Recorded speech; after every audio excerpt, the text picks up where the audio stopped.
Hello, hello. Today, I want to talk about how to communicate under pressure, but it's going to be a little different than your typical video where I'm trying to tell you what to say and exactly how to word something. I want to show you how to think when you are going into a pressure situation, a high stakes conversation, a conflict, a potentially conflict situation where you're feeling nervous, you're worried what the outcome is going to be. And I think this is going to help you. All right. So let's imagine that this line that I'm going to draw right now is time. Okay. So here you go. You see this line? Boom. That is time. All right. So I'm just going to put a T for time. Okay. Right now, today, maybe you're looking forward to a conversation next week or you're not looking forward to it. I'm going to mark you. Okay. So here is you. We'll say that this is you right now, okay? At the beginning of time. This is today, okay? Step one, to not feeling overwhelmed by the pressure that's maybe coming your way is to, are you ready for this? This is crazy. I want you to assume whatever it is that you're worried about, whatever it is that you're concerned about, whatever you think could happen, let's actually imagine it right now. What is the worst case possible scenario that could occur after this conversation has occurred? Which, by the way, actually, that maybe I should write that down, make it a little clear. So let's say that this is a conversation. So I'm just going to put convo. Okay, you see, convo. So the green X is you today, right? What could happen after today? What could happen? What is the worst case possible scenario of this conversation here near the end? What is it? Let's see. Maybe it's you're worried that you're going to get fired. Maybe you're worried somebody's going to get upset. Maybe you feel like other people are going to think about you in a negative light. I don't know, right? Whatever it is, that is step one, okay? So step one is asking yourself, what is the worst case scenario if this conversation, this situation doesn't go as planned at the end, right? At the end of the conversation, the end of whatever it is you're talking about to whoever you're talking about, all right? Clear? We good? Cool. Step two. Are you ready for this? I want you to assume that this conversation that hasn't, or this is the conversation, you're worried about what's going to happen at the end of the conversation, correct? I want you to assume today that this conversation has already occurred, okay? So we're going to assume that this conversation's already occurred. This is the worst case scenario, so we're bringing it back to today. So what is that scenario? Maybe you're worried that everybody on the team is going to think you're an idiot, yeah? Step two is assuming that that is going to happen, expecting it to happen, pretending as if it's already happened. See, right now, you're worried about something that hasn't occurred yet. You're concerned about something that hasn't even happened. I'm telling you, however strange or bizarre or counterintuitive it feels, I'm telling you to imagine it's already happened. Do you see? Lots of times in these scenarios, we don't want to think about it. We don't want to, oh my God, if I think about it, anxiety. No. You right now are going to imagine that whatever the hell it is that scared you, that you wrote down from step one, remember, step one is what is the worst case scenario of whatever it is I'm worried about. Step two, pretend it already happened. All right, so let's say if we're just rocking with that example, maybe for me, or this is hypothetical, if step one is I'm worried about what others are going to think of me if I suck at this presentation, step two then is pretending that they all think I suck. Pretending that they all think the presentation was shit or that they all think I'm dumb. Okay? So you're putting yourself from here today, right? Because this is time. Yes, you know this. We talked about this. Where is this thing? Here. There we go. This T is time. So this is you today, right? There we go. This is you today, the X.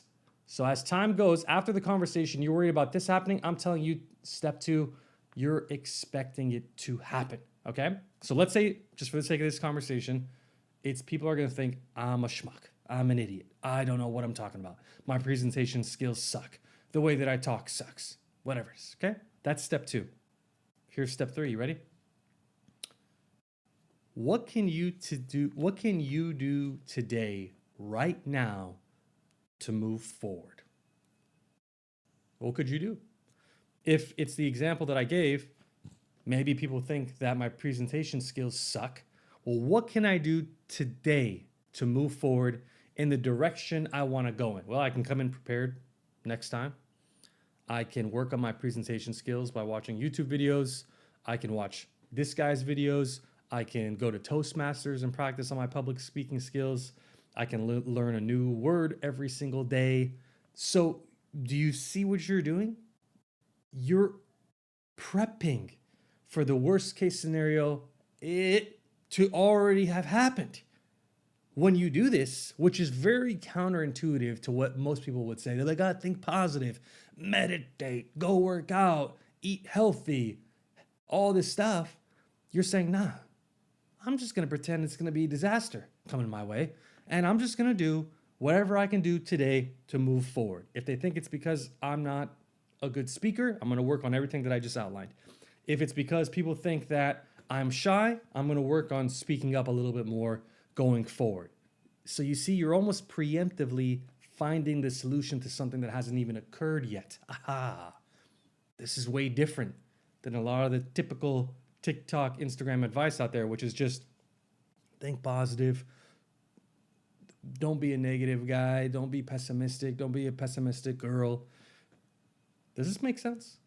I hope it does. I want to recap it for you so it's ultra clear, because most of the time when I do these videos, as you can tell, I don't edit them. I don't want to go back and edit them because I want this to feel very intimate. Like I'm like, hey, listen, come grab a cup of coffee with me. Let's talk. Let me see if I can give you some guidance. So to recap, step 1, you ask yourself, what is the worst case possible scenario if this thing that I'm worried about that's causing so much pressure happens, right?